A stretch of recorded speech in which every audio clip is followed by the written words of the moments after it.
Have you ever wondered what might have been? Would things be different if you caught the train instead of missing it? How much would your life change if you were 10 minutes early?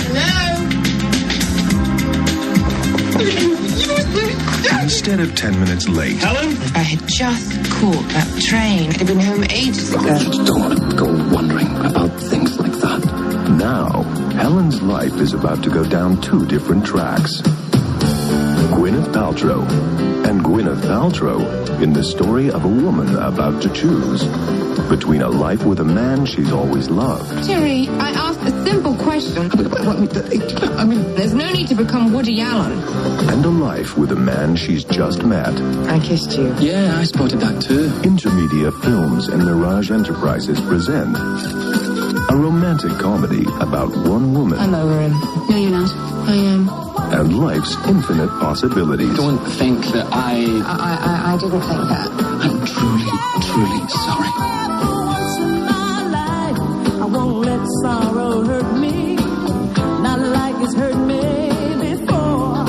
Once in my life. Two lives, two chances, and a destiny that lies behind two sliding doors.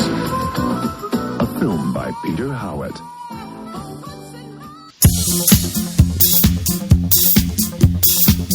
Welcome back to the show. Welcome back. Good to be here. Beautiful night. Indeed. Love this episode already. Everybody out there listening, my name's Pete. And I'm Scott, and these are the movies that made us gay. Yay. Pete, do you know what timeline we're recording this episode in? Are we in the A story or the B story?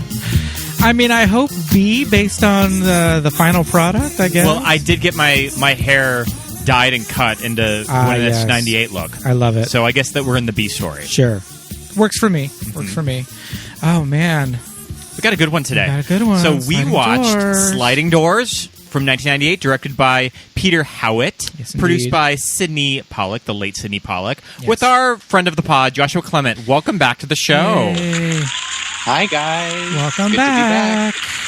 So we landed on Sliding Doors, and you wanted to do this movie, which is perfect because a young gay Scott loved this movie.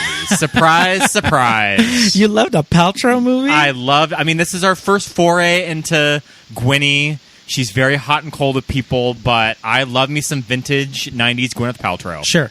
And we were tweens during this time. Yes. I mean, giving away too much, but yeah, I didn't know if I needed to enter on a wind chime or not. Ooh, man, I don't have a wind chime sound effect. We need to get one. Yeah, here, maybe this will kind of take the place of the wind chime sound effect. It's kind of in the same vein. That's when we miss the tube. Yeah, you miss the train. You get We missed the train. a big boing. So, wow, you guys Frickin' were little girl. so you guys were tweens. Yes. Watching this movie and loved every minute of it. Loved it. Awesome. Informative, showing me all sorts of things I didn't know before. Oh yeah. I mean, I feel like this entire movie just feels like a gay choose your own adventure. We get different stories. You can either make the train, miss it. Yeah. You can get a makeover in one. You're stuck with your drab brown wig in the other. Two types of wildly different, quirky men. Neither is what one would describe as a hunk. No, not at all. It's very British in this sense, it's all about the humor and the quirkiness is what makes the man. Yes, indeed. And also, I mean, Gwyneth's accent work in this movie is second to none. She really nails certain words in this movie that you can tell, well, I'm at least going to, nail this. Yeah. Yeah. I mean, had done Emma, but she's got to do a whole different type of English accent. Yeah, This is for sure. the Londoner accent. Yeah. And she would have made this pretty close to Shakespeare in Love. And her accent of that movie is a little more refined. You can tell that she's working with a dialect coach, a little more playing Viola de Essex than she is playing Helen. Right. She's gotten that time, yeah. Yeah, and Emma as well. I feel like this one, by this time she was just like, I got this. And just winged it. I almost feel like when I was a kid, like young, like around the time Seven and Emma came out, I almost just assumed that she was British. Right. It's like, and you don't know a lot about just Gwyneth Paltrow's personal life being a child, but you just assume, oh, well, maybe she's just like a new British import. Right. No. Right. I hadn't made connections to her mother. I'd seen her show up in with one British line in Hook as young Wendy. Did you know that? There you go. She was giving us a British Pete accent. And I even got then. in a huge fight over at a friend of ours' house when I claimed. Well, I didn't claim because it's true that Paltrow was in Hook, and Pete just flat out refused to believe me. No, I think I was claiming that she was a different character. I think I was like, no, she is young Wendy. Yeah, and I was like, no, she's not young Wendy. She's Wendy's daughter or something. I thought someone was going to get in a fight about Glenn Close being in it as a pirate. As a pirate, oh yes. No, I feel Good like times. I feel like I was like adamant that she was Wendy's daughter, and you were like, no, she's Wendy, and I was like, leave this house. Leave our friend's house. So, Pete, had you seen Sliding Doors before we started dating? Yes. Okay, good. Yes, of course. I did not see it in the theater, but I know I had seen it. And, my sister, Anglophile, some friends of mine were very into, like, British comedy and things. And wait, what year is this movie? 98. 98. Released April of 98. So this is pre-Mummy. Yes. Okay. So we still, I wasn't on the John Hannah train yet, but I feel like I had a distinct memory of, Anglophile friends being like, oh, he's, super dreamy and blah, blah, blah. And then seeing it and being like, yeah, I guess he's because fine. he was, for the Anglophiles, he was red hot off of 4 Weddings and a Funeral. Yes, indeed. He plays the gay friend in 4 Weddings and a Funeral. Yeah. Yes. Uh-huh. And he's Scottish in that, and he's Scottish in this. Well, he's actually Scottish, but I feel like in The Mummy, he was just plain old English. But we like that.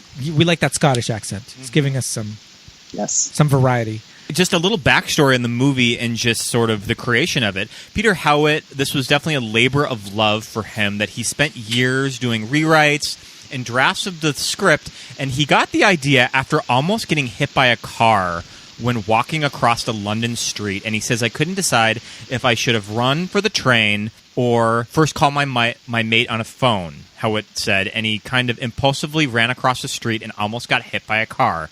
And that's when the idea of the movie came about, of just the different directions his life would have taken if he wouldn't have ran across the street. So that's sort of the idea of the movie, which I feel like Sliding Doors now, that's almost just like a term for a situation like this, and this movie is kind of cited for that. To blame for that. Mm-hmm.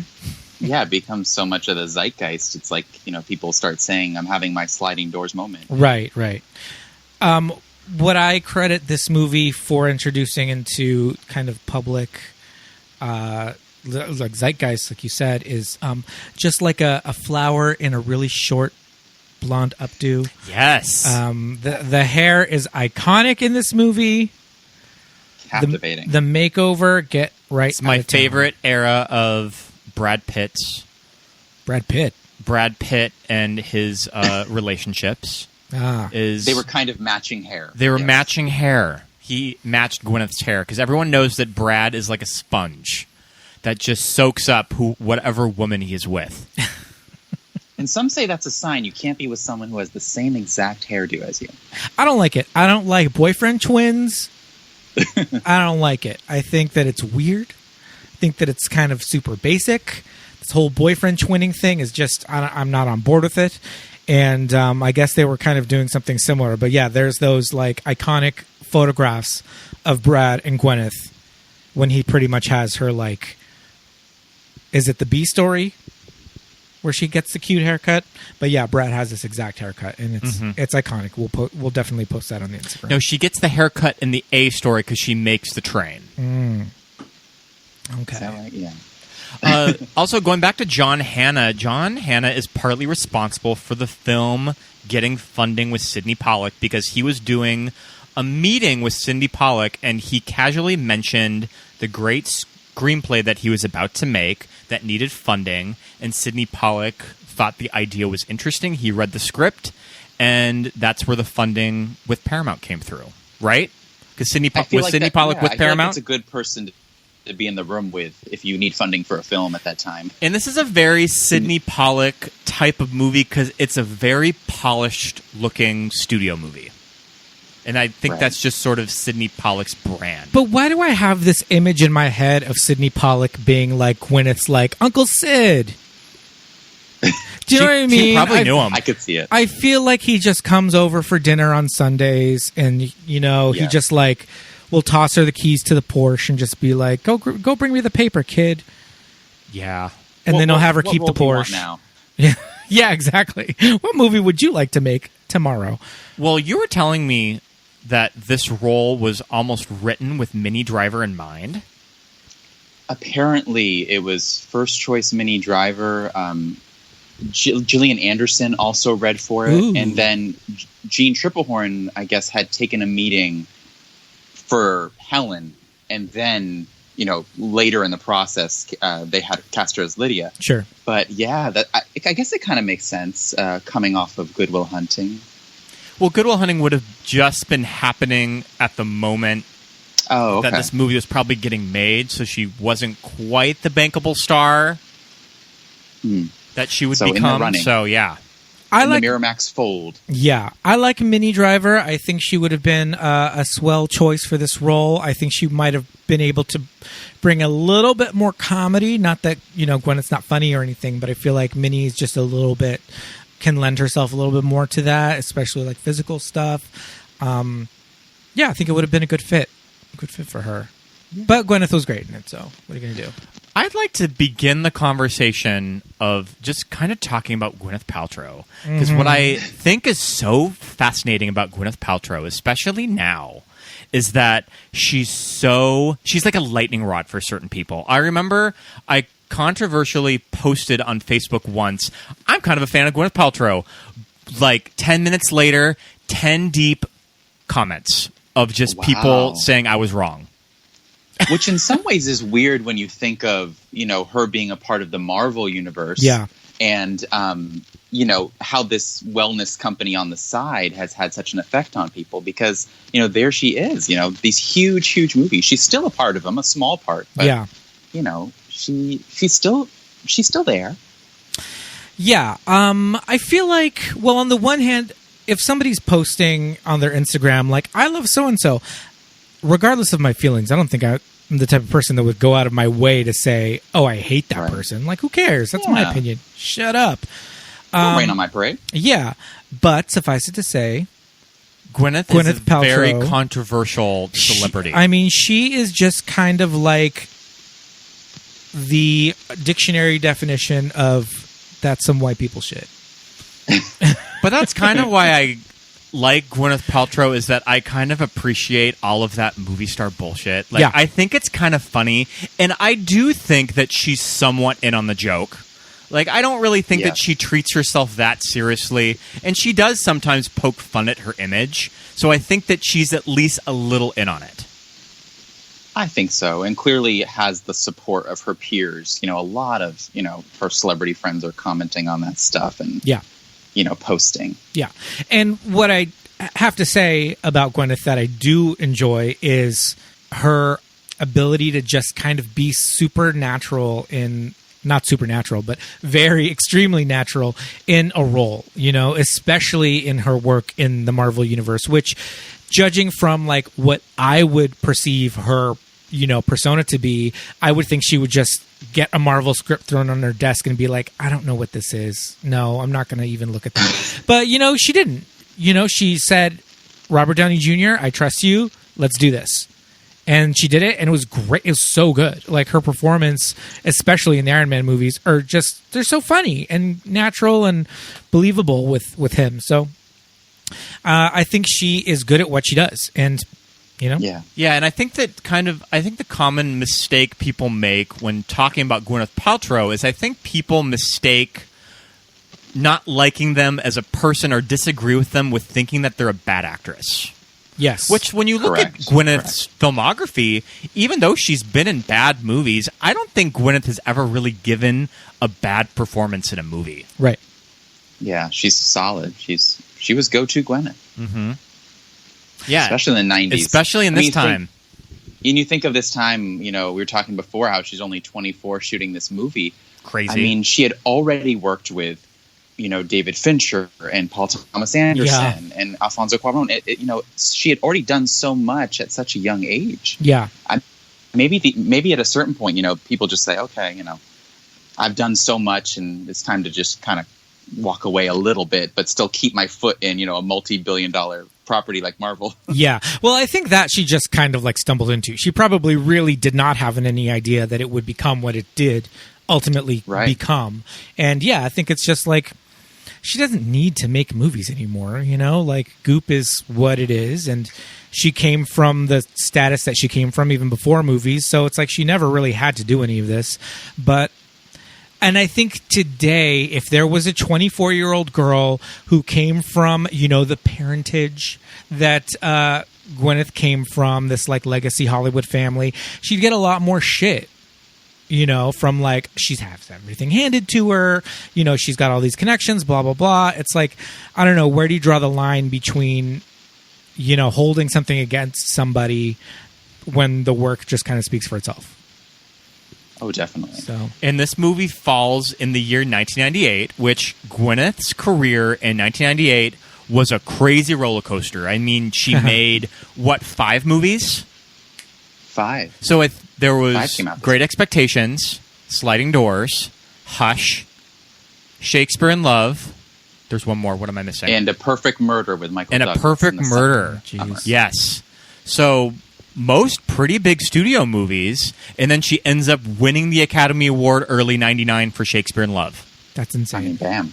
So not knowing her age when we rewatched this yesterday or the day before yesterday, there were some comments I had, questions about the character and her arc and all of that. But the fact that, I don't know, maybe she was playing older, but if she was actually playing 24, it makes a little bit more sense. And we'll get into that later on. Mm-hmm. But yeah, on the one hand, she's way super successful, being I'm, this PR maven and I'm going to start my own business.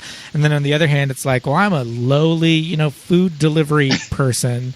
And it's okay, well, one makes sense, but now the other makes sense. So yeah, 24 kind of puts it into a little bit better perspective, but that's crazy. I can't and still making some 24-year-old mistakes like stealing vodka from the company to start the movie. Yeah. I mean, I'm sure that many a 20-year-old has probably gotten fired for very similar reasons. Yes. Well, I have to say, in her character's defense, she did bring it back. Well, not only did she bring it back, but it was a public relations firm. It's they've got booze. It's there for a purpose, and what I don't think what she was doing at the beginning was stealing. I think it was just hey. That's true. That's true. Those men just had it out for her. She was the only woman. Yeah, exactly. I mean, I wouldn't do it, but I love that line, lesbian. That was kind of funny. Trying to be so 90s. Yes. So yeah, this character in this movie does have a female movie career, which is she's in public relations. Because pretty much you're either in public relations, you work for a magazine, publishing. Yeah, you're either in PR, publishing, fashion, or you bake. I would say architecture, but that's a male career, though. Yeah, architecture is for boys, clearly. Or you own a bookstore. Yeah. Yeah, or you own a bakery. And I love how in these movies the meeting always, it's top of the day, full staff meeting, you're always late. Yeah. But it's interesting. I totally forgot the whole idea of, getting fired at the beginning of the day, which I don't know. I think that's kind of bullshit because usually they have you work a full day before they give you the axe. Come on. They make her turn around and leave right there. Yeah. She spilled her tea. She got fired. And now she's going to go get her purse snatched. Oh, my goodness. Well, in one timeline, at least. Yes. I mean, the girl can't win. No, I mean... So to set up the sliding doors, she is running the catch... the tube Do they call it the Tube in London? Yes. Yeah. She's the underground or the going to get tube. the Tube, and in one she makes it, and the other one she misses it Because of that damn little girl. That damn little girl playing with that Barbie. I mean, just solely based off a parenting choice. Yeah. letting your child. We just rewatched the Broad City Sliding Doors episode, and I love that the girl with the Barbie is a homeless. Is like a guy. He's not even a homeless guy. He's like a Wall Street guy. He's like a business guy. He's like a business guy, and he barfs right in front of her, so she has to walk around him. And then the other one, he barfs over the stairs. Yeah. So I guess this idea of the alternate timelines, had it really been explored in a movie before? I mean, this is very like I would see this in like a Star Trek episode or something, but it was very novel for the time. Yes. You know, when we watch a lot of interviews from the period, people are just like, talk about this crazy, wild concept. And it's like, when we think about it, it's just like, well, let's just explore the two, alternate realities of one mistake. And it's interesting because the 90s in film, primarily independent film, started playing with stuff like structure more. Yeah. Now, you don't need to make a traditional movie that goes from point A to point B to point C. You can have fun with a timeline. It makes you think of, Run Lola Run was a few months after this. Even as we head into The Matrix and stuff like that the next year, we start getting funky with, timelines and dimensions. And then Christopher Nolan came around and just blew everyone's mind by telling a story backwards. Well, I think we have one Mr. Tarantino to thank for all of this nonsense. True. Yes. Mm-hmm. I feel like even at the time, people were just like, you have to reference Pulp Fiction if you're going to talk about like non-linear storytelling in a movie. But I mean, like it's a fresh take on non-linear storytelling and all that. But the alternate timeline stuff is cool, and the way that they would have it play out almost in the same scene in certain spots. I love that. Yeah, where she would be in the same location as things were happening. There's great editing in this movie. Yeah, there's really fun And that's the stuff thing there. is that when you're following two characters, this movie never gets confusing. I don't think that when you revisit it, I think it's very clear who you're following. Yeah. And they have fun with the cuts of the movie, of when they would transition to both Helens. I was going to say, it's never confusing. I mean, the injury at the beginning helps, but she doesn't even get her hair done until a half hour into the movie. So, that's true. It's never hard. Yeah, I was thinking about that too. I was like, okay, well, she's going to get her hair cut really quickly because that's how we can tell them apart. But yeah, you're right. It takes kind of a minute. I want to talk about the friend that she goes to stay with. Well, I guess, should we set up a little bit more of what's going on with the story? Because the friend is crazy. What's the friend's name? The female friend? Yeah, Anna. So, okay. So in one timeline, she catches the train. She meets John Hannah, who she had kind of seen in the elevator before. They have a little He picks up her earring. And you were very kind of in this COVID time that she puts the earring back on. Well, I didn't comment on that until the very last scene in the movie, but he hands her the earring. I mean, COVID, whatever. He hands her an earring that she picked up off the ground, and she shoves it back in her ear hole. Gross. That's an infection. I just don't know why she's always waiting to go into the elevator to just fuss with her ear. Yeah. It's like, just take a second. Yeah. But, in the timeline where she makes it onto the train, she just got fired, so she goes home, and her live-in boyfriend, who was expecting her to be at work, is busy, with one Miss Jean Triplehorn, the handsome Jean Triplehorn. The classic second leading lady of a movie. She can never be the leading lady. She's always the second lead. She is a saucy minx. Yes, indeed. Her character in this movie makes you want to grab her and shake her. She's just so captivating because she has this face. She's like this dark lady, and I always think of her in Grey Gardens, the HBO Grey Gardens, where she plays Jackie O, and she has scarves wrapped around her head and big Jackie O glasses, and I'm just like, she's so beautiful, but she's so awful in this movie. So her name is Lydia. So Helen catches them in the act, and she leaves and she goes to her friend's house. Well, on the other timeline, Helen gets mugged. She gets like thrown into a tree, cracks her head open. He doesn't take her purse, right? That's because the cop says that it was an attempted robbery. She put up a pretty good fight for that purse. Well, yeah, she ended up face first into the purse, and Lydia leaves just in time. Yes, and they cross paths, so she doesn't find out that the boyfriend's cheating on her, so she stays with him. And then that's where everything changes. So in our A story where Helen catches them, she's just like, you're cheating on me, fuck off. And she leaves and she goes to stay with her friend. What did we decide her name was? Who has a nice place, Anna, yeah. Well, this is where I'm going with this. Anna, thank God Anna is just like 8th in line for the crown or something, because she lives in this fabulous flat, has no job, just paints to her heart's content, and is just like, sure, go and get yourself a $90 haircut while you are not contributing to this house at all.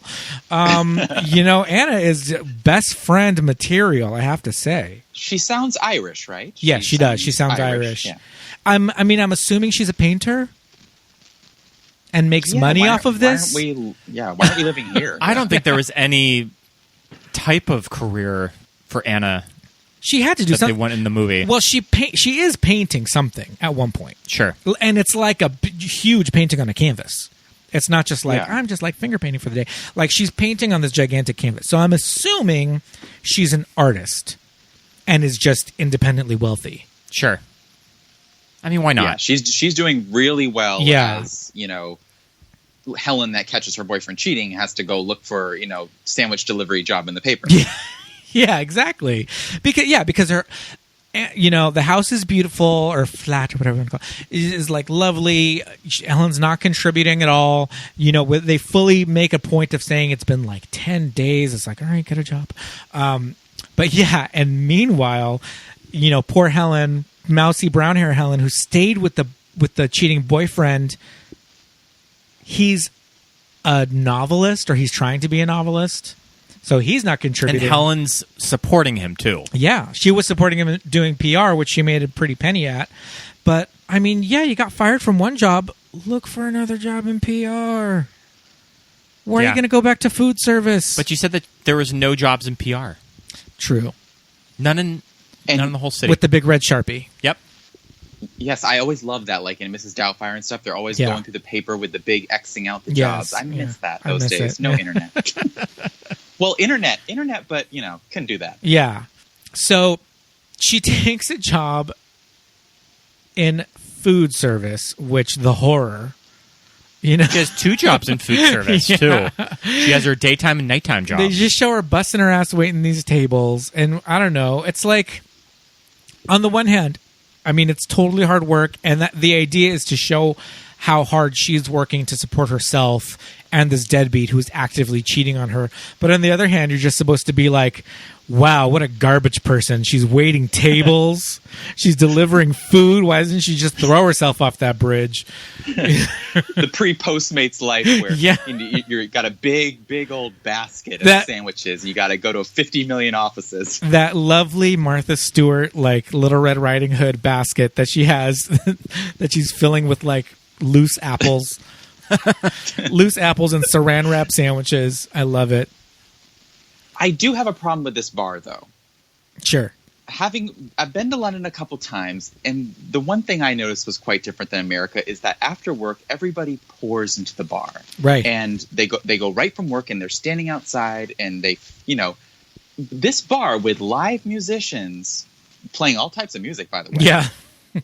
is empty. Pretty empty. And if it was raining outside, this place should be packed. I mean, what's going on with this bar?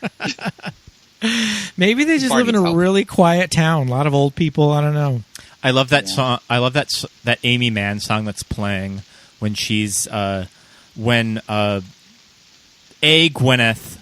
is sitting at the bar having a drink with that big beer. There's a great Amy Mann song playing. It's called Amateur. And I think that was probably one of the first times I ever heard that song was this movie. Yeah, the soundtrack. I just all the way through iconic. I mean, I was already I mean, we haven't gotten there yet, but living for Jamiroquai at this point. Aqua. Aqua and everything. I think that this single was on the Barbie Girl album. Turn Back Time. That would make sense. I know a lot about Aqua. Yeah, clearly. We have a couple of clips of Helen and James. Shall we play their introduction? They have their little meet cute. Yeah. You've got a terrible tea stain in your book. Look, I don't think you're a psychopath. I just want to read my book. No, I understand. I apologise. I'm in a little bit of a good mood today, as a matter of fact, so I've just... Sorry. Have we met before? No, honestly, you seem familiar. I don't think so. Yes, you were in the lift just now. You dropped your earring, I picked it up.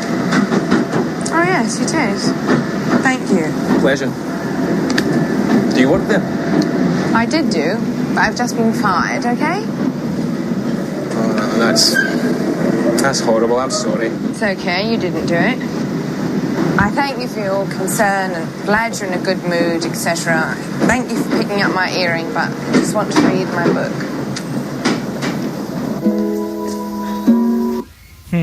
In her defense, if I'm ever on the LA subway or Gold Line, I hate when people talk to me. I just want to be like, do not talk to me. I'm listening to music. I do not want to speak with you. We entered the headphone culture. Put your headphones in. Don't talk.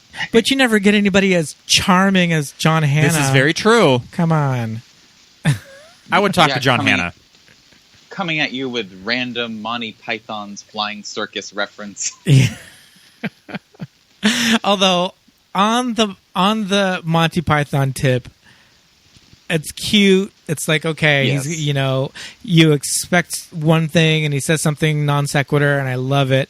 But then there's a scene where they're like in a pub or whatever and he's just delivering a full scene and doing voices. Like the full and at that point, I feel like for like British people, it's kind of like there's a certain type of guy who will just, even for American people, there's a certain type of guy who will just quote Monty Python scenes and it's like, all right, take it down a notch. Do you know what I mean? This was his go-to. Yeah, I know. But it's like, is that like somebody here like just quoting like Caddyshack and just doing full scenes from like Austin Powers? Yeah. It might be. It really might be. Yeah. But that Scottish accent, that brogue, just so charming.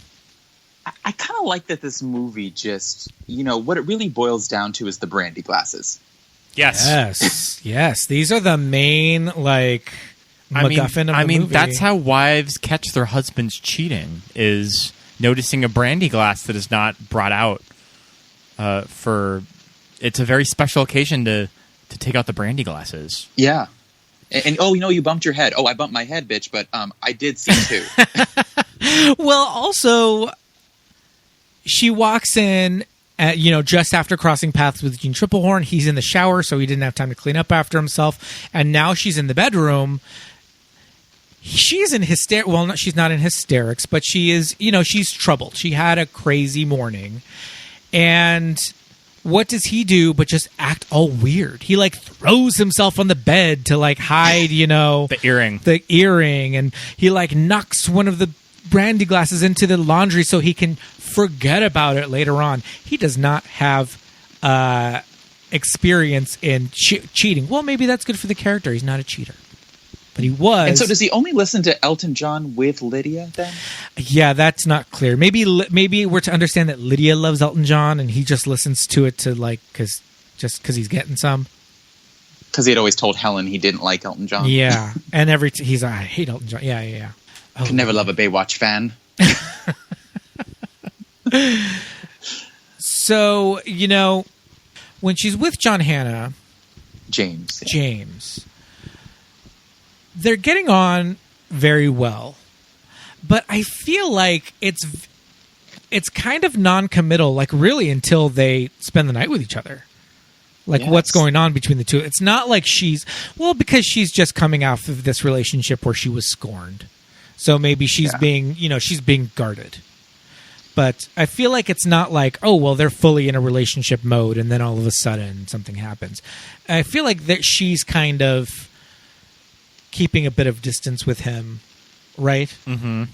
Yeah, she's like, this would be a perfect kissing moment, but it's not. But then she goes for it anyway. So she's a little torn. Yeah. She's not fully kind of down for it until they're writhing in bed, 90s style. Yeah, I was shocked that there's like a full-on love scene in this movie. I was like, love scene? You what? never see shit like that now. We never just see like love curtains scenes. blowing and just writhing around. It's just we don't do that. Yeah. So we've touched on it briefly, but we have to fully address the makeover in this movie. Yes. And the elephant in the room, the big question mark, do we consider this a Karen haircut? I mean, this is like the video game boss of a Karen haircut. Like she really wants to speak to the manager. I mean, the Kate Gosselin was a little more severe. It was like the severe version of this. Yes. I don't think the bump goes up as much as a traditional haircut. In some scenes, like a Karen haircut. In some scenes, her bouffant in the back is a little high, but I think what's saving it from the Karen or from the Kate Gosselin is the bangs. They're not long enough. Yeah. They're long and they're wispy, and she's able to just like coquettishly like tuck it behind her ear every now and then. But it's not the full chunk bang that goes down to her chin. That's in the iconic Kate Gosselin photograph. We did watch an interview that Gwyneth was doing for Great Expectations, and the cut was growing out. So it was getting to be like it was more like a bob with bangs. Like a bob length. So she was growing it out. Okay. And yes, and the brown hair is wig. Oh, wig. But what I do remember, or what I thought I remembered when I watched it again yesterday, I hadn't seen this movie in a while, I feel like I remembered it being more platinum. And I think it's just because I remember seeing the press photos of her and Brad. Yeah. And in those pictures, they were probably right after she finished making this. So she was just like, bleach it out. Because it's a little bit more PC, brown low lights in this movie. Whereas she I think could bump it up for PR, Yeah, right afterwards for the rounds, she was like, platinum, white. I want to, what's the color combination that Willem and James Mansfield always. So I remember it being lighter, but that's just like false memories. I think this haircut and just like seeing her just being like an independent woman, just like turning around in the chair. Yeah. That was just kind of the moment when you were just like, this is the woman that I want to grow up to be. Of course. Loved it. Montages with music. I mean, between that and the painting and, baggy pants. Oh my goodness. It's so satisfying. Yeah. Gwyneth has the right body type that she can wear like a baggy cargo pant and like a form-fitting top and just look like super chic. Yeah. I mean, you just really side with her. I know we didn't talk too much about John Lynch, who plays Jerry, the one cheating on her. But I know, Scott, we've talked about how we knew him from The Secret Garden. He's Annie Lennox's uncle. Annie Lennox is in The Secret Garden?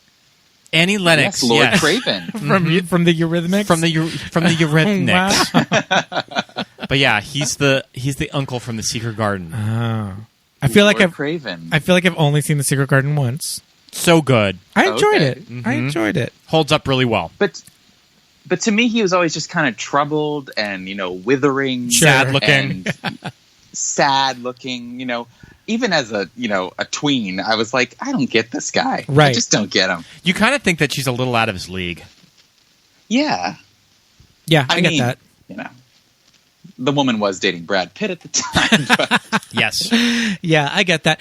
I feel like they kind of go out of their way to make you feel like he's cheating on her, but he doesn't want to cheat on her. Because Lydia was his old girlfriend, so she went back to America. Yeah. And he started dating Helen and then Are they married? I don't think so. Okay, so maybe it was just an engagement ring that she put in the river. Yeah. And then he started dating Helen. She comes back to England and is just like, what the fuck? Like, why are you dating this woman?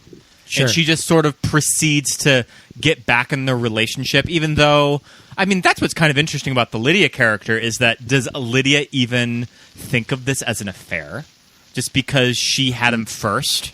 Right. So she's just going back into the relationship? I think it's implied that it's a couple of years, yeah. Yeah. I don't know. That's a good question, what she thinks. She's horrible either way.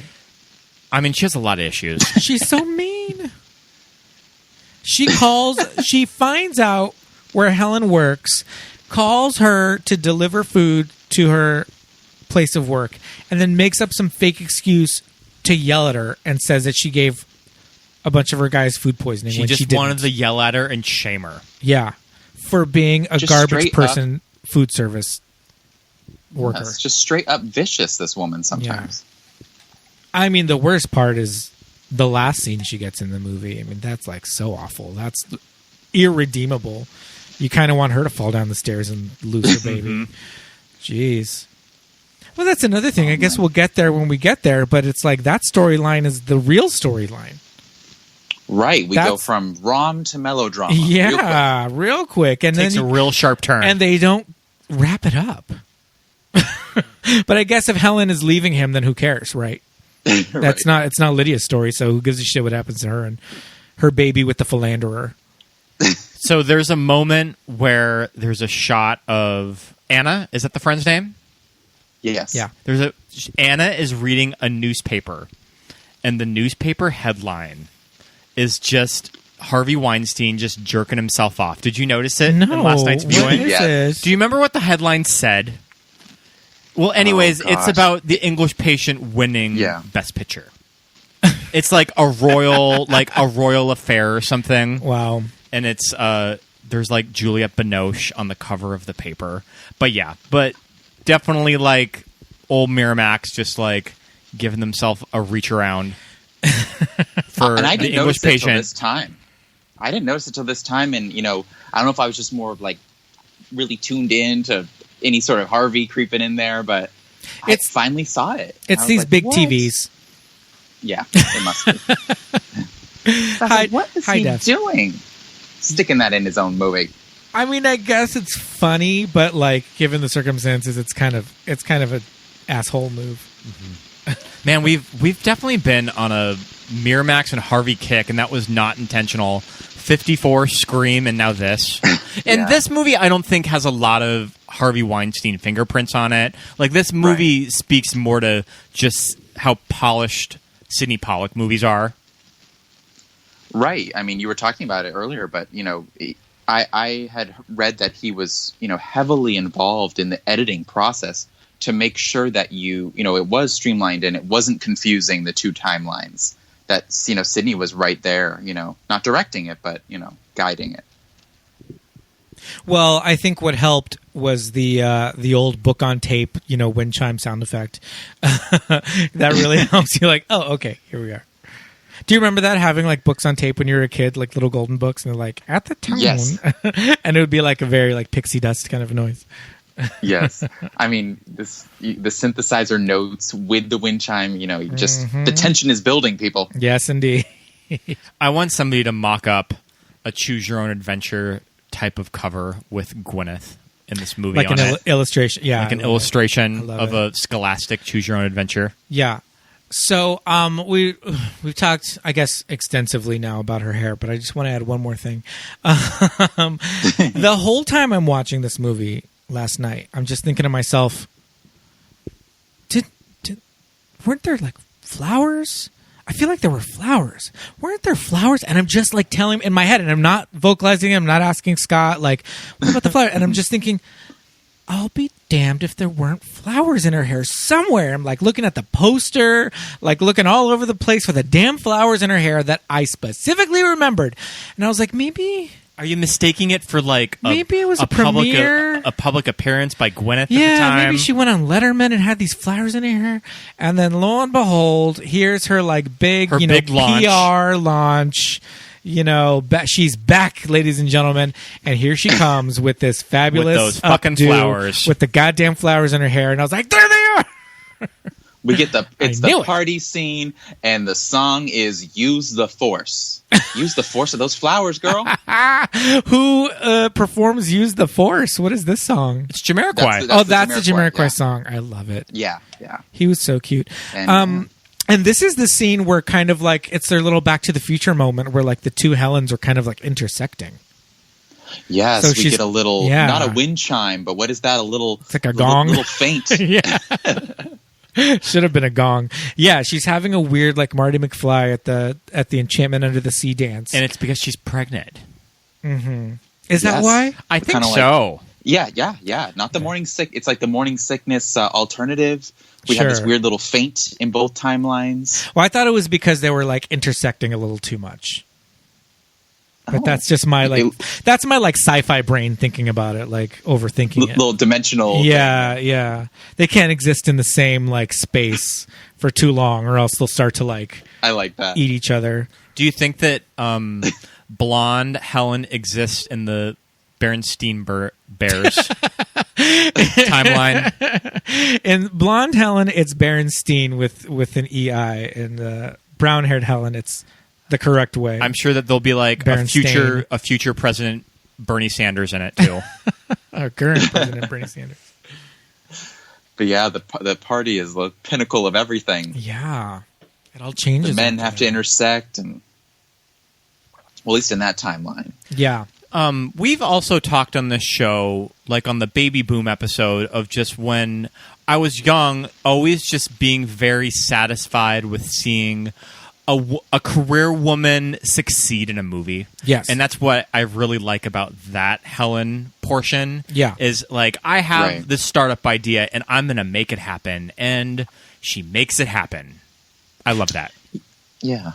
There's something fun about seeing, your person achieve their dream and swirl around a room while the music plays. Yeah. Wearing like a shawl.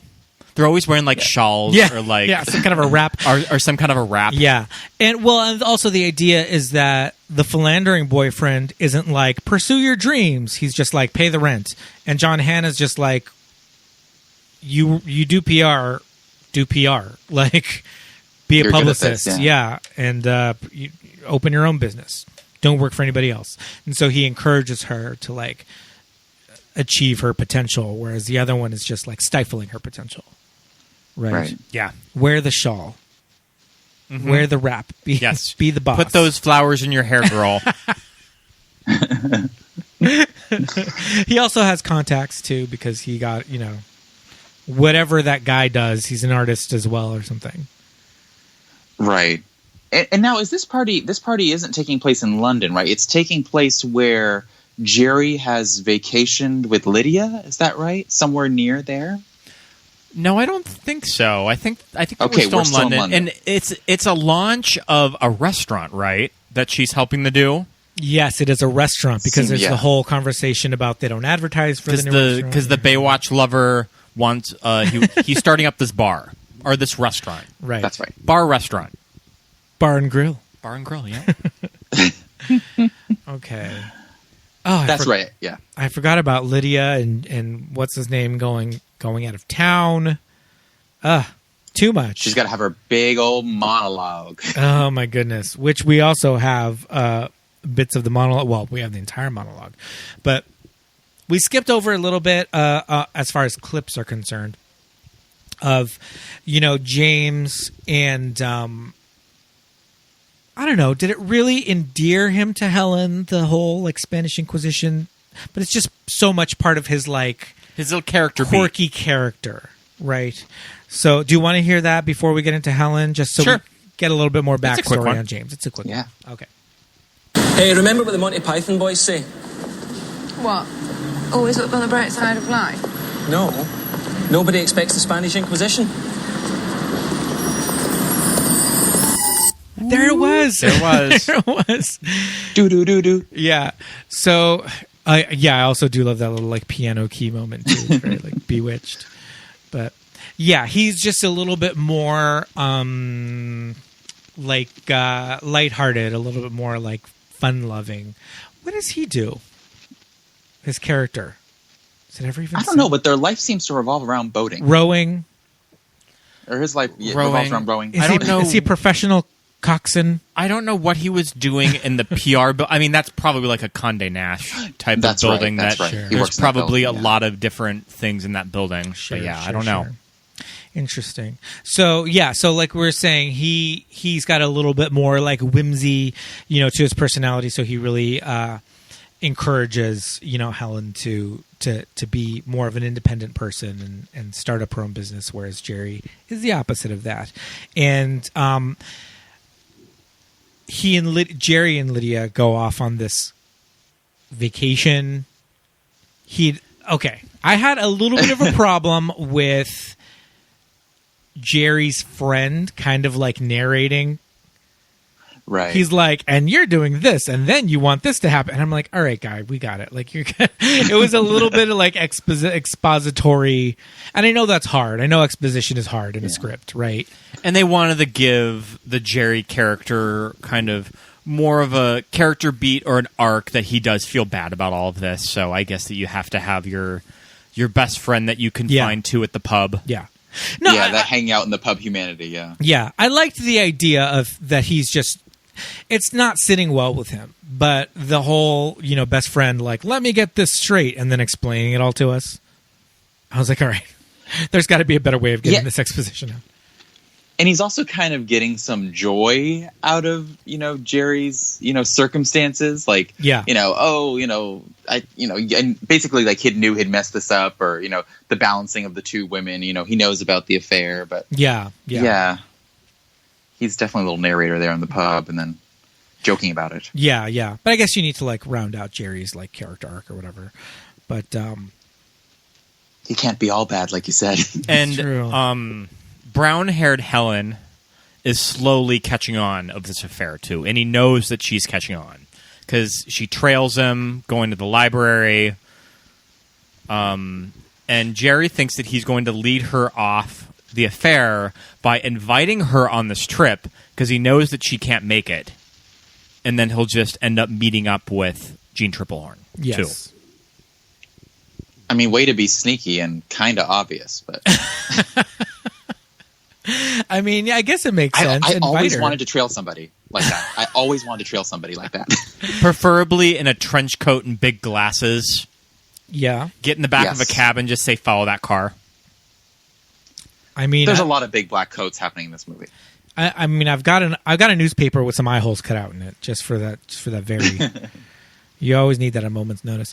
What was I going to say about Jerry? Oh, yes, the brandy glasses, which we've talked about earlier. Like you were saying, she's catching on a bit, so she will like question something, and every time she questions something, he like throws it back at her, like, oh, but I did it because of this, and why are you always questioning me, and all of that. Definite straight guy behavior. From what I've observed. Much? Yeah, he definitely throws everything back at her and kind of makes her question, herself, I guess. But yeah, I feel like I would kind of be done with him. What does he say? Like, all women are that way. Like, what's wrong with you? There's no need to turn Woody Allen. I feel like this movie was one of the first contexts I had when I was young into Woody Allen's personality, was that scene where she says there's no need to turn into Woody Allen when he's just ranting. Yeah. Yes. Yeah, that's right. I did think that was interesting. Mm-hmm. No need to turn into Woody Allen. Her Queen's English. So what? Yeah, I don't think I had gone down the Annie Hall, hole yet at that point. I might have, though.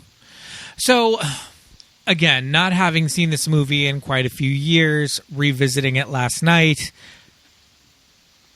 Helen, I think brown-haired Helen finds out that she's pregnant first. Yes. Right? Mm-hmm. Yes, and is going to tell him on the phone. And I was just like, what the fuck? Like, I don't know. I thought that was a little heavy. I was thinking the whole time. I'm thinking, okay, it was when she fainted. Split lives, when she fainted at work, right? And she's giving him a call. Yeah. Yes. And she finds out that she's pregnant. Then, blonde Helen and James had this James, right? Had this crazy, sex scene that was kind of out of nowhere for me, at least. And then she finds out that she's pregnant. And I'm just like, what the hell? Like, I'd forgotten all about that, like where the stakes go in this movie, and the stakes get pretty high eventually. Yeah. And I feel like for this type of screenplay, you kind of need to have the stakes get pretty high, or else you're just. I mean, it just turns into a series of montages that you need to sort of up the ante a little bit with its characters. Yeah. Yeah, it's like the decision, how do we build to our climax? Well, there's going to be 2 Helens, and they're both going to have a baby with a different one of the guys. Yeah. Yeah, that at that point I was like, okay, now we're kind of steering into a different direction for this. And all the while, I was still had forgotten about the major, like, gaggerini at the end of this movie. Like, we're just like watching La La La and like, wow, she got knocked up by both of them. Oh man! But before you get into that, no, I know we do have to talk about Jeanne Tripplehorn's amazing monologue. Jeez, when they're at the bed and breakfast and she stubs her toe, and he's talking to brown-haired Helen on the phone, and he like hushes her up, and he passes off her screams as people making love in the next. Right. Like room over. And Jeanne Tripplehorn delivers this monologue and she completely knocks it out of the park. I think she's so good in this scene. Yeah. That you kind of feel bad for her. Like, oh man, this does kind of sound kind of shitty for you. I know that you're kind of a terrible person and you don't seem very nice, but you kind of get an understanding in her situation. You feel kind of bad for her. I am trying to be your girlfriend, Jerry. I am trying to win you back. It's fairly simple. I am standing on the platform at Limbo Central with my heart and soul packed in my suitcase, waiting for the Jerry frickin' Express to roll in and tell me that my ticket is still valid, that I may reboard the train. Only the station announcer keeps coming on and telling me that my train has been delayed as the driver has suffered a major panic attack in Indecision City. We suggest you take the bus. That's what I am trying to do, you cripple.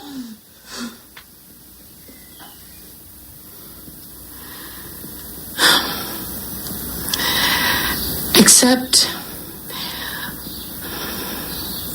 it's quite clear that is never going to happen. Is it? No reply. Perfect.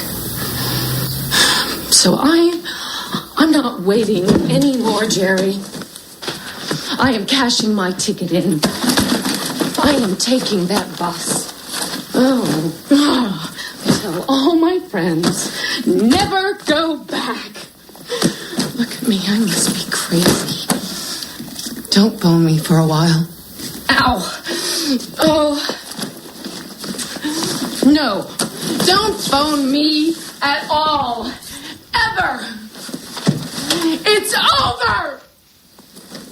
Again. I'm trying to think of is it over? The circumstances of a Jeanne Tripplehorn drag queen lip-syncing this at a show.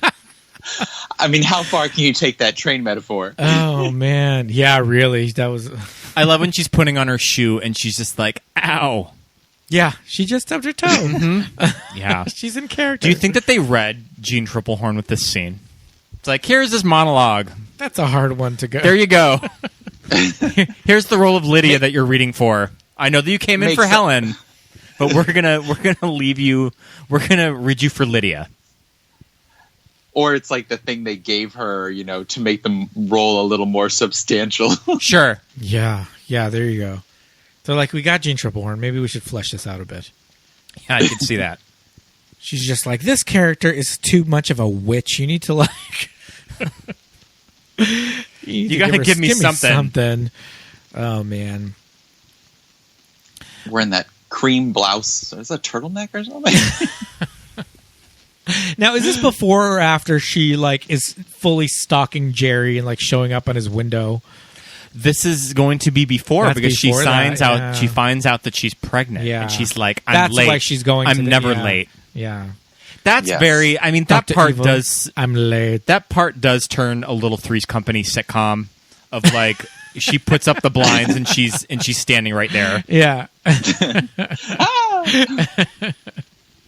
Dr. Evil, I'm late. Well, Yes. little comedy of errors moment. I still love looking at the poster. I loved looking at my VHS of this. and which one did you like better? The blonde one, obviously. But look at the brown-haired one. It's almost like it's too sleek. It's almost a Rachel haircut. The Rachel. Remember the Rachel? I wish I had the Rachel. What if one split second sent your life in two completely different directions? Helen is about to find out. So we've set up that this bridge in town, holds like some kind of emotional meaning to Helen because her grandfather helped build it. Yeah. Right. It's almost as if she were to jump off of it, she would be transported into like Kate and Leopold time. Right. Doesn't she say like when I always go to that bridge when I'm having a moment? It's like we see her like throw the engagement ring. Yeah. Which is standing such on a movie thing to do. Like, I don't think I've ever done that in real life. Whenever I'm feeling down, I don't have like A place. a specific place that if I'm ever missing, Yeah. and Pete's like freaking out and is searching all of Los Angeles for me. I knew you'd be here. He'll just find me at like the Griffith Observatory, She's parking. right? He'd probably find you crying in the videotheque. Right? I know. Yes. Well, you can't have any good you can't have any good places in LA. Just find me at Michael Myers' house down the street Yeah. from Videotech. I'll be there. Just crying. Yeah. So everybody and their mother is pregnant, Oh my goodness. Yeah. and by everybody I mean two Helens. To Helen. She's very fertile. So we know that this bridge holds this like emotional connection to her, and but what we haven't talked about is like James's crazy out of nowhere weird side wife that like Yes, he's Well, taking 'cause- care of his mother. Because you kind of are seeing all this progress, and you're like, oh no, should I trust this guy? Yeah. Is he going to burn her as well? Yeah. And then we find out we get kind of like a teaser like switcheroo scene where we see him with his mother who is elderly, and we see this woman, this mystery woman who clearly seems to be like a spouse or a girlfriend or something. And how does Helen find out? Oh, she calls him. No, she goes to his work.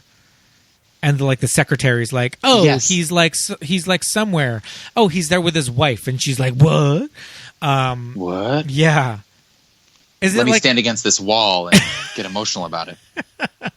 it's like a secretary, right? Or like a front desk woman or something, and that's how she finds out.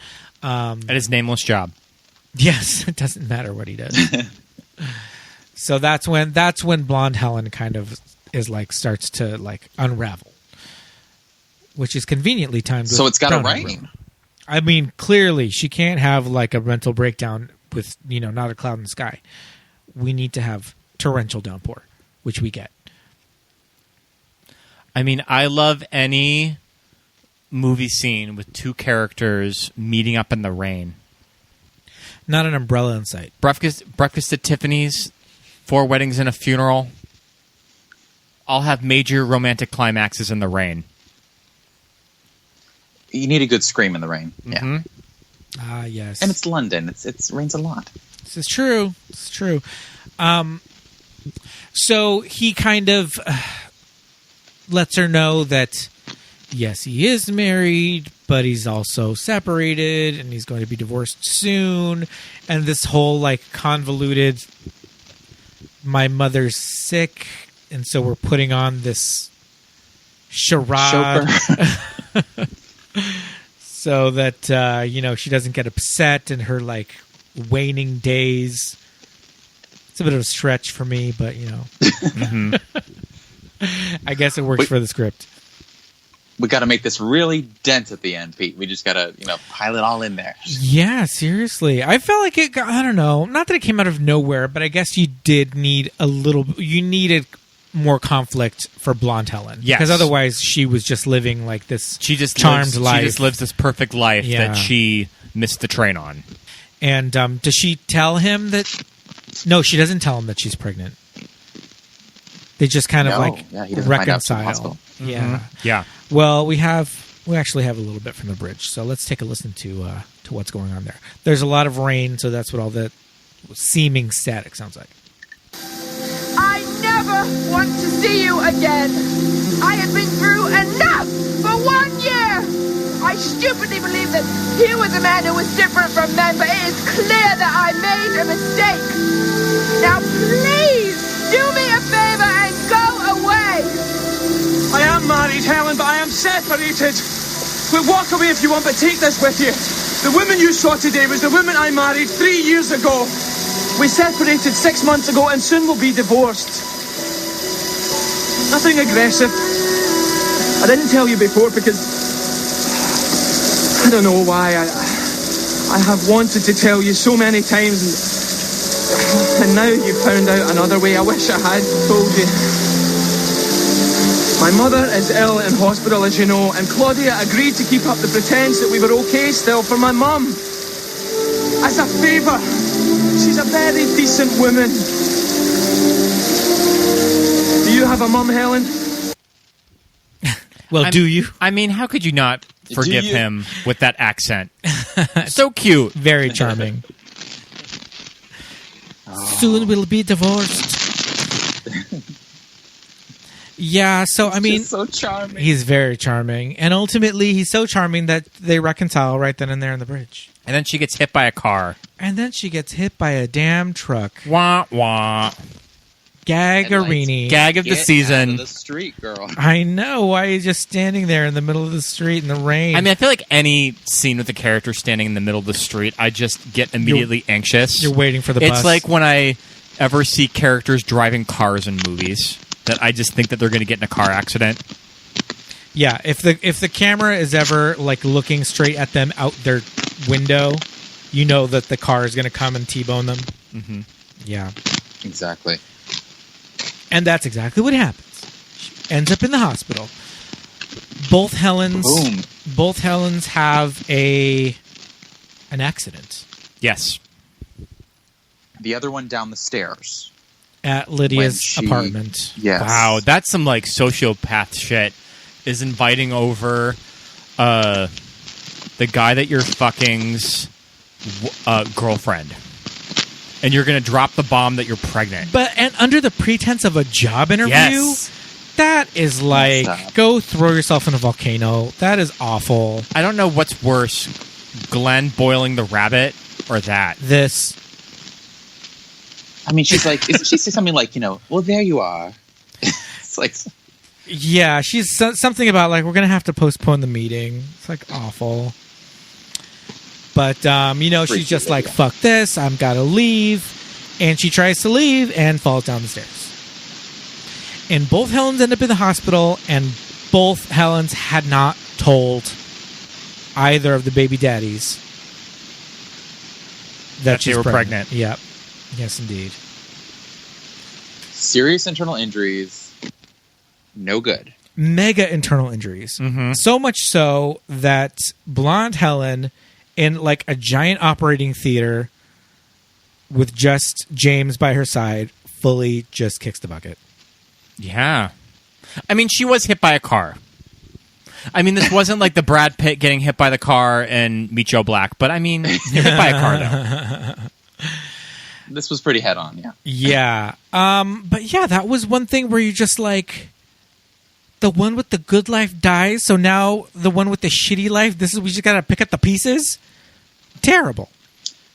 The lesson was, learn the truth, you'll die? Yeah. But I think the idea of that in the moment, Helen missing the train, it's just like when you think about your life and those little moments and how much easier your life would have been if you would have caught the train or missed it or kind of anything like that in life, and it turned out that the one that missed the train was the one that lived at the end. So it could all just work out in the long run. She was able to put the pieces together slower and just, authentically. And the last scene of the movie, she meets John Hannah in the elevator. So it was almost that they were fated to come together anyways. Some Eternal Sunshine of the Spotless Mind shit. Yes. The timelines matched just perfectly, that he was leaving his mother right at the same time, and she's going to drop her earring again. Right. So maybe she can go on to have that life. Yes. Just after she learned what she learned from sticking with, Jerry or whatever. I don't like it.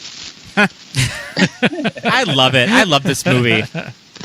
We might Stop on that freeze frame. We might disagree on this one, but I love this movie. No, it's good. I don't disagree. It's a good movie. Oh, okay. No, it's a good movie. Have we ever had melodrama? Have we ever had sliding door moments in our lives that we think about of how different my life would have been if I wouldn't have done this particular thing? I lived in New York for a few years, and I felt like it was more me just picturing myself having the moment. As I ran down the stairs. There's so many times you just barely catch the train, right? Or you just miss it. But as far as, that moment after where you're trying to think about, well, would this have affected my life on the other side? It's hard to say, because you just never know, right? You never know who you could meet on a train or bump into. True. I met Pete at a Christmas party, so I do think about my life sometimes if I wouldn't have gone to the Christmas party. I mean, yeah, it's true. Would Pete and I have eventually been introduced to each other by our friends? Or would we have passed each other by? I don't know. Who knows? Yeah. What if I stayed home? Mm-hmm. If I was like, I'm not going to a damn party. I don't work there. If you weren't Glenn's +1. I know. What would our B-life story be? Who knows? We'll have to write a rom-com about that. Mm-hmm. Oh man. I mean, we definitely recommend watching this movie. But what about this movie just really hits home to little, 12-year-old gay boys? Makeovers, Gwyneth Paltrow, career woman. We're checking off all of those boxes. She's got a little sass. Yeah. Yeah, she's got a little sass in there. Yeah, she's got some sass. Little innocent 12-year-old, 13-year-old Josh was curious when she talked to her customers and told them about giving her boyfriend a blowjob. This is true. Didn't know what that was. Yes. You had to think about that one. Oh man, I forgot about that. What's she talking about? The innocence. True. Paltrow is just like my personal gay leading lady avatar. When I'm running late for work or something, I like to pretend that I am Helen with my long brown wig. When it doesn't work out, you give the grumpy face. You've just missed the train or missed the whatever. Oh man. We briefly talked about the Broad City episode that's called Sliding Doors, where it's the episode where Abby and Alana meet, and they do a whole episode that's like a tribute to Sliding Doors. And we just watched it before we recorded, and I think that episode's really cute. Listeners, you should go check it out. They do a really good job capturing the tone of this movie in a Broad City episode. Yeah. Complete with the soundtrack, kind of little scene homages. There's a makeover. There's a makeover. There's two makeovers. What's the guy that's cutting off ponytails? Yeah. I forgot his name. Oh, the snipper. Yeah, the snipper. Yeah. That's some John Waters shit right there. Somebody that just cuts off ponytails and runs away. I've seen that one, and I watched the Frasier episode. I mean, that's the cool thing about this movie in a lot of ways, late 90s, is that there were so many sitcoms that emulated this plot line or this, style of, what if you did or didn't. I watched a Frasier episode the other night in preparation where he goes on. He does a dating service, and in one he does the dating service, and in one he falls and breaks his arm basically. And it's kind of fun because I know you two are fans of her. Heather McDonald, a young Heather McDonald stars. Welcome to Juicy Scoop. I'm Heather McDonald. Yeah, she's one of the girls that he goes on the speed dating with. But it's kind of cute. I wasn't a Frasier watcher, but I definitely looked up a list online of just all the different sitcoms that did the same thing. Yes, like the Unbreakable Kimmy Schmidt episode, Sliding Van Doors, which shows an alternate timeline where Kimmy does not get into the Reverend's van in 1998 because she doesn't want to miss seeing sliding doors. And there's also in that episode a flash forward of Titus, who is now starring in a fake sequel titled Sliding Doors 2 Tokyo Doors. So yeah, there's quite a few, like we said, it's just embedded itself in pop culture as like just the idea of the what if moment, if you missed your train or any kind of sliding door, a van door, a screen door. So. The soundtrack makes it so fun too. I think back to the days where you did have movie trailers like this, which publicized the sound, who was on the soundtrack at the end of it. In this case, Aqua. And also, we should mention this Dido song that's in the closing credits. Thank you. Yeah, that song did not chart until like 2 or 3 years later. 3 years later. And that charted in America, and then Eminem sampled it for Stan. That Dido, man, she was like the Lizzo of her time. Mm-hmm. No, she wasn't. Like, is Dido the reason? Is Dido the reason why we stan celebrities? Yes, we say stan. Yes, the song "Stan." It's "Thank You" from Sliding Doors. Right. Yes, indeed. Yes, indeed. She was writing for Britney Spears, and she was like just on the underground. Like, I got the Dido album came out a year after this movie. And then that song, like you said, didn't chart for another 2 years. That's crazy. I also, Scott, you pointed out that this trailer does that awesome thing where the guy in the trailer goes, starring Gwyneth Paltrow and Gwyneth Paltrow. I'm such a sucker for that. Love it. And this trailer gives away the last shot of the movie. It did? Without context. Oh, it does. With them in the elevator. Oh, sure. Yeah. But you don't know yet.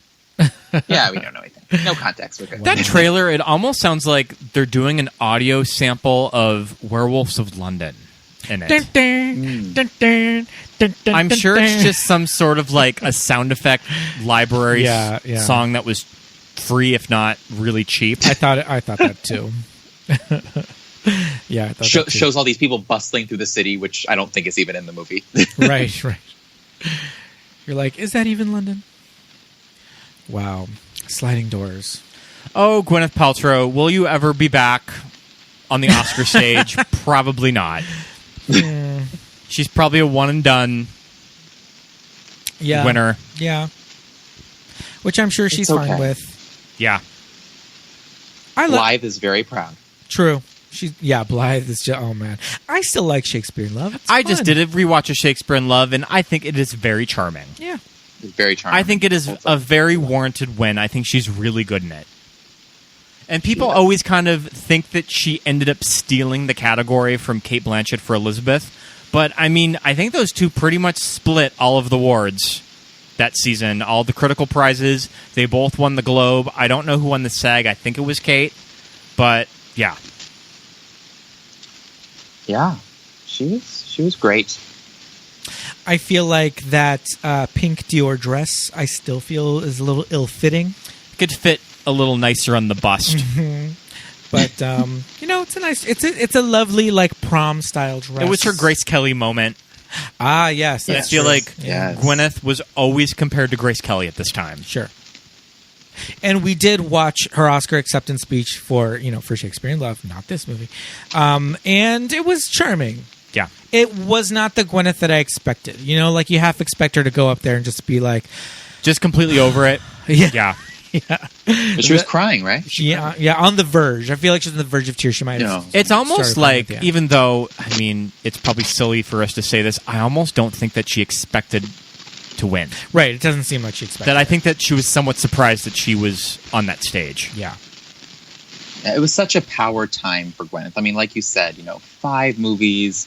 The next year would go into one of Scott and I's favorites, The Talented Mr. Ripley. And, it was such a moment. You were on Gwyneth's side because you were just so used to her.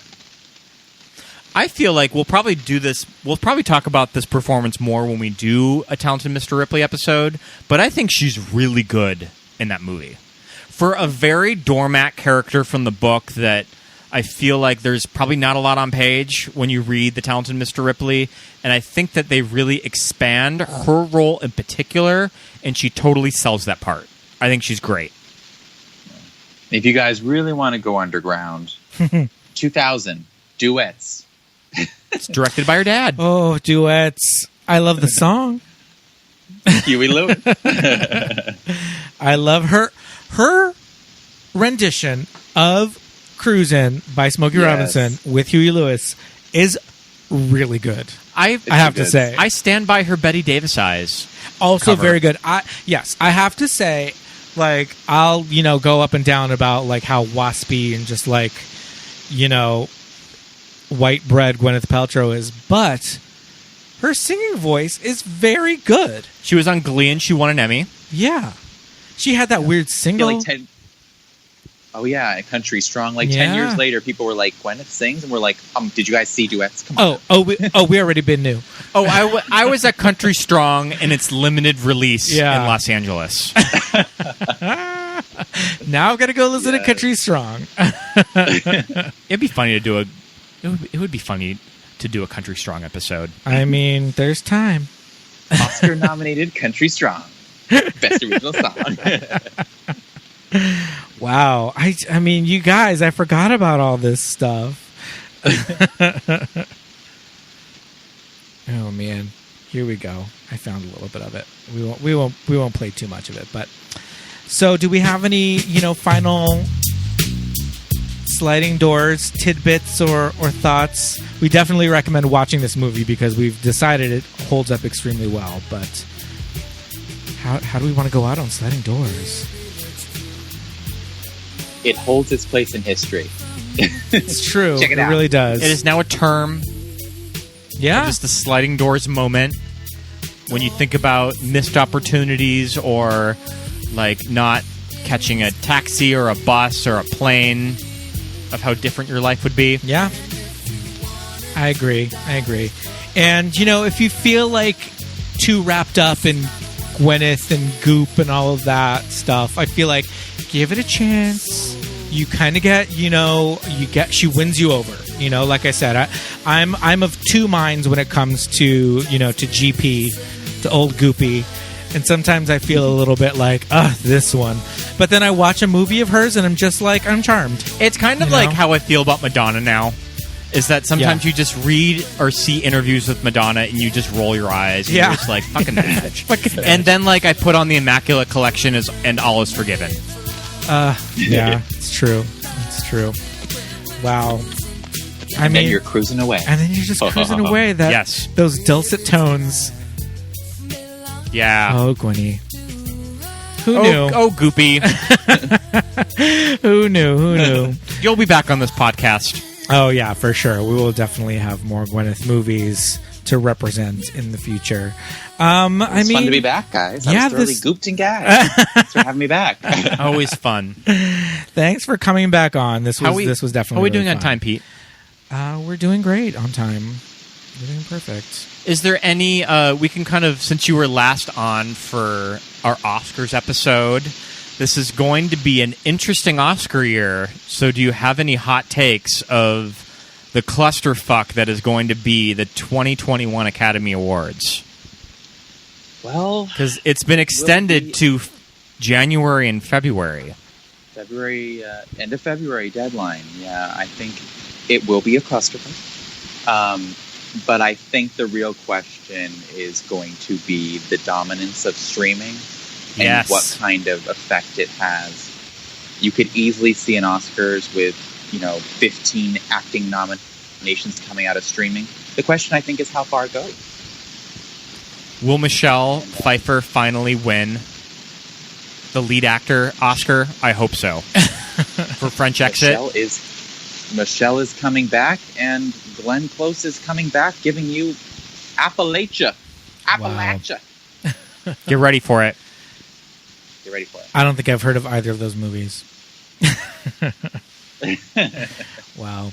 Well, I mean, there's that's a lot for us to think about. We'll see what happens with the Oscars in a few months. Who knows? Yeah. Or forever months. Yeah, right. April it's going to be a long ride. Oh, my God. Wow.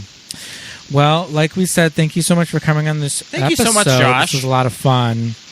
Thank you, guys. You're very welcome. Hopefully, we'll get to have you on again soon. You can be a Movies That Made Us Gay super duper star. Woohoo! Woohoo! Well, like I said, thank you so much. This was so much fun. We're going to see you off with our exit music. Bye. Bye, Josh. Bye, Josh.